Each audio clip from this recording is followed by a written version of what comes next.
Let's bring on Nick Wright, co-host First Things First. Had a funny wig on yesterday. I feel bad for Trevor Lawrence, buddy. That Trevor Lawrence thing's about to end. You do know that, right? Oh, well, you don't have to feel badly for him. I mean, the guy beat, the media's favorite AFC West quarterback, Justin Herbert.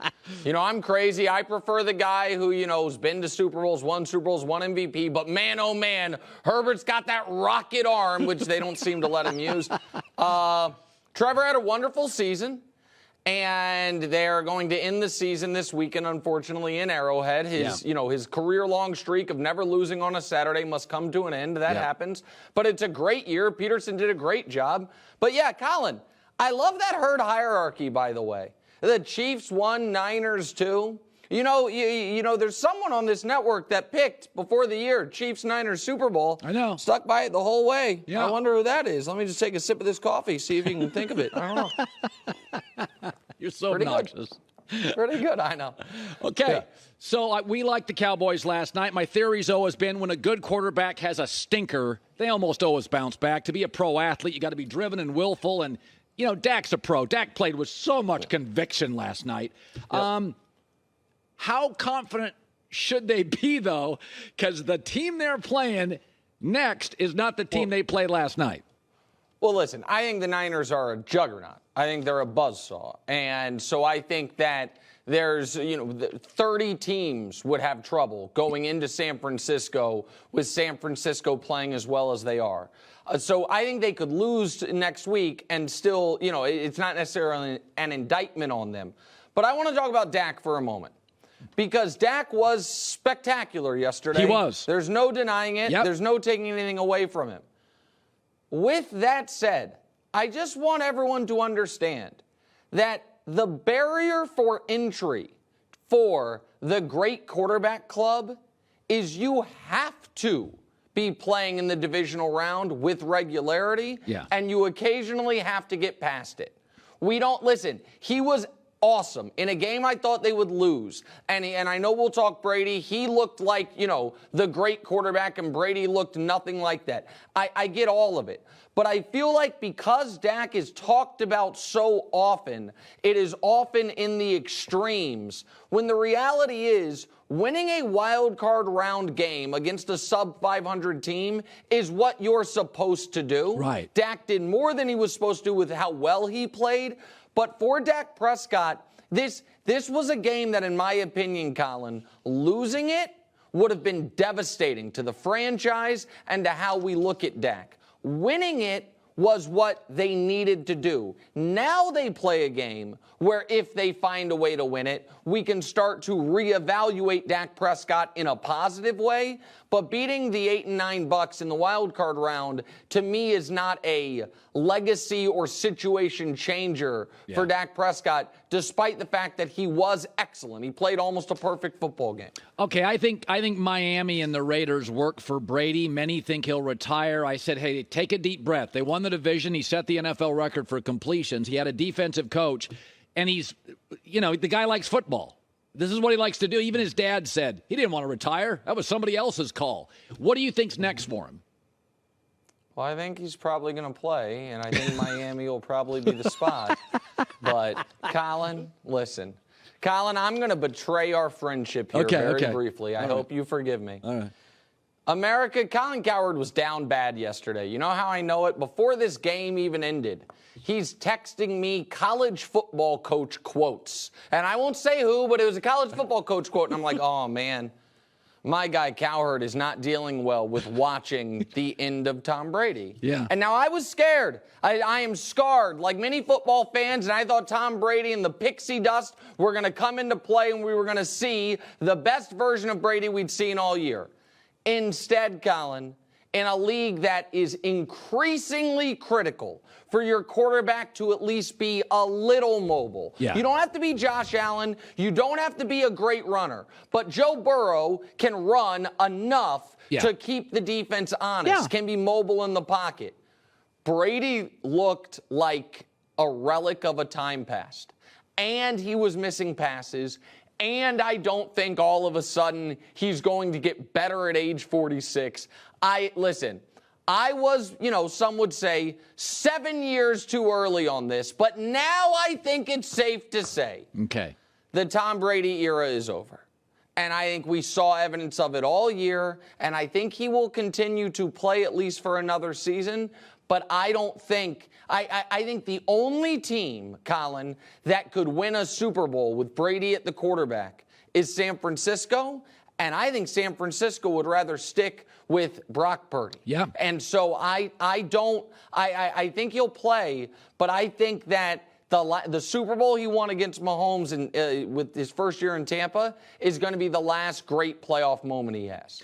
So you have been very accurate on Josh Allen. I admit that I am the great moments are so stupendous that I am sometimes seduced by Josh Allen because he's the only guy that can go toe-to-toe with Mahomes, and it's like they stand in the center of the ring and go Hagler-Hearns. It's like bang, bang, bang. Yep. And it's like it's great American sports. It's Nadal and Federer, Djokovic in their prime. It's like, what am I watching? But the turnovers now are real. They're increasing. Yeah. He's regressing. Like today, they've been real all along, Colin. They've been real all along. And this, you at least were quicker on this than most.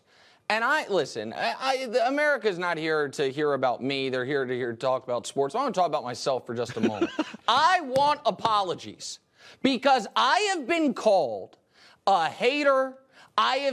People have said, oh, Nick doesn't really believe the things he says about Josh Allen. He just knows that Allen might be better than Mahomes, so he's protecting Mahomes. It was always nonsense. The idea that it was, we have two all-time great quarterbacks in this league, Mahomes and Allen, and it's tomato. No, it's not.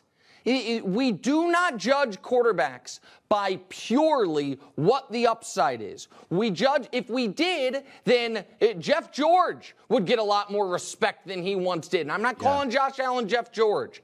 But what we judge quarterbacks by is a combination of what's the highest upside and how low is their basement. And the best quarterbacks, their basement is actually fine. Josh Allen led the league this year in interceptions plus fumbles. He 32 times in 17 games threw a pick or fumbled the football. That's big. He 5 times against the Dolphins. He either threw a pick or fumbled the ball. The Dolphins were drawing dead to win that game unless Josh Allen went full Josh Allen, which he did. And so you used a tennis analogy. I wouldn't say Nadal Federer. I would say Josh Allen is Nick Kyrgios, who, when he's playing his best, is as good as anybody, but at times plays like a maniac. Yeah. And he seems not to be able to help himself. And Colin, I can't help but notice. So Josh Allen was incredibly turnover prone. Brian Daboll comes into his life. He cleans it up and plays the best football of his life. Brian Daboll leaves, and the turnovers are all immediately back. Yes. Daniel Jones is the most turnover-prone quarterback in football. Brian Daboll gets there, and he cleans it up entirely. And so right now, if you're the Buffalo Bills, it's weird to say, but one of your big concerns is my quarterback going to give it away? That is not the case for the Chiefs. That is not the case for the Bengals. That is not the case when you have, for the Eagles. And I think Allen's better than Hurts, but it's not the case for them either. They take care of the ball. And there was no reason to get into a shootout with Miami. They got into it because Josh Allen couldn't help himself. And so, I mean, we've only had evidence, Colin, since his first playoff game of his life when he threw the ball backwards behind his head with a minute left down 3. Yeah. At his core, it's who he is, and it always wants to come out. Okay, so I'm a Lamar Jackson fan, but there is a Kawhi Leonard thing here that bothers me. When you're the star, I need communication. I need verbal. I need clarity.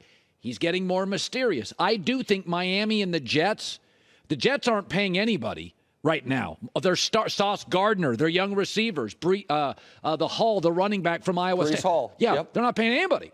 They're going to go get a left tackle.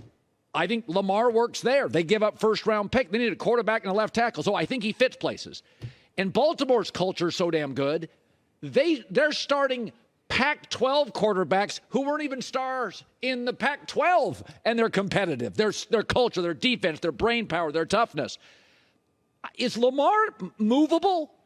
What do you make of this? Well, no. So I listen. I think the divorce is looming. I think and a month ago I said if Lamar doesn't play in the playoffs, I think he's played his last game with Baltimore. And now all signs are pointing towards that. Can I throw one really? I think immediately you're going to scoff at it. Okay. But it's an intriguing fake trade. Sure. Because the hardest part about trading Lamar is going to be the Ravens feel like we can win right now. We might have the best defense in the league. So are we really going to trade Lamar for the 4th pick of the draft plus other picks to Indy and have to kind of start over on that side of the ball? What about 1-for-1 Lamar for Justin Fields? So the Bears have more cap space than anyone in the league, and they need to spend it. The Ravens have built an offense that necessitates a mobile quarterback, and they don't want to pay their quarterback. And Justin Fields would be going into the 3rd year of his rookie deal. The Bears have the number 1 pick of the draft that they could hold an auction for, acquire talent. They have a ton of money to spend. That is... I know everyone's talking about Lamar to Atlanta, Lamar to Seattle, Lamar to New York, all those things. And those things, to me, are interesting. Yeah. But for the Ravens, you need to know who's playing quarterback for you next year. And you haven't built an offense that you can just be like, all right, we'll sign Jimmy G. Right. Because that offense needs a mobile quarterback. Yeah. Lamar for Justin Fields is, to me, an intriguing one that I think both teams have a long meeting about. That is the best one I can come up with. It's not terrible. It's really not. You know, everybody scoffs at that stuff. You think Stafford was going to go to the Rams? Brady was going to go to Tampa? The new GMs in this league are young and deal makers. It's not – NBA is the same thing. These guys now, you know, the old GMs, the Giants didn't even do trades before Jimmy Johnson. It's like, I don't think it's crazy at all. I think your point is Baltimore can't just bring in anybody. They're built for an athlete. Can't bring in just anybody. Can't. Correct. You can't. It just you would have to spend your offseason building an entirely new offense. You've got, and by the way, I don't know if people have looked at the free agent wide receivers this year. They don't exist. It's Juju Smith-Schuster. There's not a lot. It's not like you can just go out and go sign a great wide receiver this season. So I think but I don't think the idea that Baltimore is going to franchise tag Lamar and he's just going to sign it and play, I don't think that's going to happen. Yeah. I think Lamar has played his last down with the Ravens, and they're going to have to figure out where they're moving him.